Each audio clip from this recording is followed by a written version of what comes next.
বশ করার তাবিজ। স্ক্রিনে যে বিদ্যাটা আজকে আমি দেখাচ্ছি এটা একটা বশ করার তাবিজ। এইটার মাধ্যমে দেশ থেকে বিদেশ থেকে যে কোনো জায়গা থেকে প্রেমিক প্রেমিকা মনের মানুষ বা স্বামী স্ত্রী অথবা শত্রুকে সহ বাধ্যগত করা যায়, বশীভূত করা যায়। তো আসলে বশীভূতকরণ বলতে আপনারা কি বোঝেন? তো এক কথায় বলতে গেলে ওই ব্যক্তিটাকে যদি কেউ তাবিজ করে থাকে, আপনার থেকে আলাদা করে থাকে এবং দেখা গেছে অন্য কোনো কারোর প্রতি সে যদি আসক্ত হয়ে থাকে, এই বিদ্যার মাধ্যমে সে আপনার জন্য পাগল হয়ে যাবে। আপনাকে ছাড়া অন্য কাউকে আর কোনো কিছু বুঝবে না, শুধু আপনার জন্য সে পাগল থাকবে। এটা এমনই একটা বিদ্যা।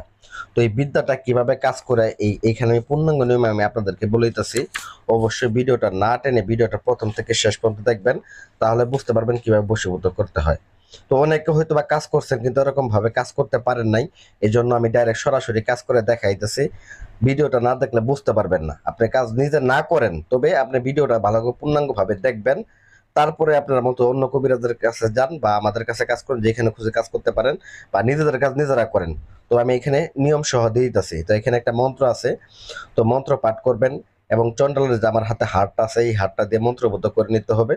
তো আপনার যদি চন্দ্রের হাট না থাকে এটার উপায় আমি বলে দেবো, আপনাদের ভিডিওটা দেখতে থাকেন। দেখেন, ওম প্রেম দেবাই অমকং অমকং আত্মাং সর্বাঙ্গী বশীভূতং নম কৃষ্ণ স্বাহা। ওম প্রেম দেবাই অমকং অমকং আত্মাং সর্বাঙ্গী বশীভূতং নম কৃষ্ণ স্বাহা। এই মন্ত্রটাকে আপনারা পাঠ করতে থাকবেন। বিশেষ করে এই মন্ত্রটা পাঠ করবে এবং কি হাত দিয়ে এরকম ভাবে আপনারা এই পুতুলের মাথার মধ্যে ঠেকায় দিবেন। সাতবার সাতবার করে পাঠ করবেন। তো এরকম ভাবে পাঠ করবেন এবং কি এই পুতুলের মাথার মধ্যে ঠেকায় দিবেন। এবং এখানে দেখেন পাঠার রক্ত এবং কামসিঁদুর মিশ্রিত করে আমি এখানে কিছু জল রাখছি। তো এইটা আমি এই দুইটা পুতুলের মাথার মধ্যে দিয়ে দিব। এটাও মন্ত্রবত একই মন্ত্র পাঠ করবেন, পাঠ করে এটার মধ্যে ফুদিয়ে নেবেন এই পাঠার রক্ত এবং কামসিঁদুরের মধ্যে দিয়ে, তারপর এটাকে দুই পুতুলের মাথার মধ্যে দিয়ে দিবেন। এতে পুতুলটা জাগ্রত হয়ে যাবে।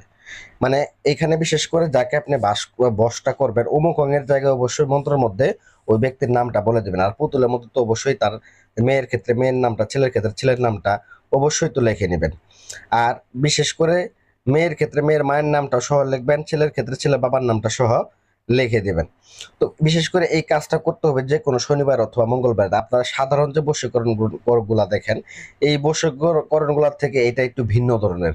এটা অত্যন্ত পাওয়ারফুল, একদম কুফুরি একটা বিদ্যা। এই কাজটা আমি যতগুলা কাজ করছি একটা কাজও মিস পাইনি। আপনাদের প্রমাণ চান আমি প্রমাণও দিতে পারবো। আর আপনারা নিজেরাও যদি করেন এই কাজ আপনার মিস হবে না, কোনোদিন আপনার মিস হবে না। এই কাজ আপনি 100% আপনি ফলাফল পাবেন। তবে এই কাজটার প্রতি পূর্ণাঙ্গ ইমান রেখে বিশ্বাস রেখে কাজ করবেন, তাহলে ফলাফল পাবেন। হয়তো বা একটু পরিশ্রম আছে, কিন্তু মনের মানুষকে কাছে পাইতে গেলে, বশ করতে গেলে একটু পরিশ্রম করতেই হবে। তো যাই হোক ভিউয়ার্স, এখানে দেখেন শুধু কামসিদ্ধ আছে, শুধু কামসিদ্ধ মন্ত্রভূত করে নিয়ে এরকম ভাবে আপনারা ছিটাই দিবেন। মন্ত্রটা বলে দিবেন, বিসমিল্লাহির রহমানির রহিম। পদ্মা মাতা মনাইসা দেবী, মা ফাতেমার অঙ্গবাদী, বিশ্বজয়া বিশ্বরমণী, কোরআনের বাক্য ধরণী, আলিফের উপর দম করে অমুকের মন করিলাম চুরি। তো অমুকের জায়গায় অবশ্যই যাকে আপনি বশ করবেন তার নামটা বলে দিবেন। ছাড়বে সে নিজ পরিবার, আসবে অমুক আমার বাড়ি।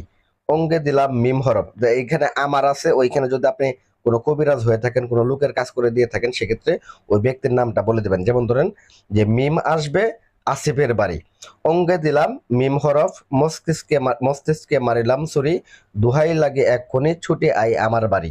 এই মন্ত্রটা শুধুমাত্র আপনারা পাঠ করবেন এরকম ভাবে। এই কাম সিঁদুরগুলাকে আপনারা ছিটায় দিবেন। তো বিশেষ করে মন্ত্রটাকে কিন্তু ভক্তি সহকারে মন্ত্রটা আগে মুখস্থ করে নিতে হবে। আপনারা হয়তো বা অনেকে মন্ত্র দেখে দেখে পাঠ করেন, কিন্তু মন্ত্র দেখে দেখে পাঠ করা যাবে না।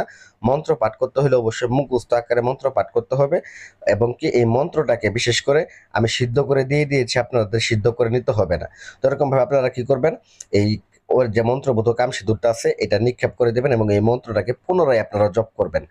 তো এই কাজটা কিন্তু আমি মূলত করার সময় কিন্তু আমি ভয়েসটা দেইনি, কারণ দেখা গেছে কাজ কাজ করার সময় আসলে কথা বলা যায় না। তো আমি কাজ করার পর আমি মূলত দেখা গেছে যে আমি ভয়েসটা আপনাদেরকে দিয়ে দিলাম।